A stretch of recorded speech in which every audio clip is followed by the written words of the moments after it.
Nakikita mo yan, yung bata pa yan. Ano ito sa yan? Ano pa lang yan, yung bata pa lang yan, pinagbubuntis ka ng nanay niya yan. Yung nanay niya, kahit sa building, tumatalon yung nanay niya, may laglag lang kung bata na to. Pero eto, lakas ng kapit na itong tilapan na to eh. Ayan, yung iho na yan. Pagkukumpara na nung sanggol pa lang yan, ang inang yan, dahil ng pagsisisi ng nanay niya yan.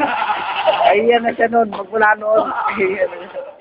Ngayon, ang kapal na mukha, nahiya raw siya. Ang sabi ko, huwag na siya nahiya. Matagal na siyang kahiya. Ano sabi sa'yo?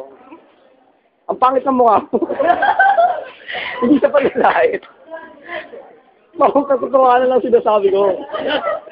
Sa totoo lang ha, dati ito tilapia na ito, piniprito ito eh. Ngayon, iniiyaw na lang eh. Ang sayado daw kasi sa mantika. Dati galing mo nga. Ngayon yan. Kahit anuhin mo ng iskopa, hindi na. Kasi nung nakita dito, marami ang gwapo dati dito. Wala pa pangit. Nung nakita dito, kung ito nga nakapasok dito, pwede na yung nakapangit dito. Ikaw yung naging inspirasyon nila. Yan. Inspirasyon ka na dito. Nagalangin ka namin. Bilang kapangitan mo, umangit na lahat dito, nahawa pa. Ano sabi nila? Wala, umalit. Wala, umalit.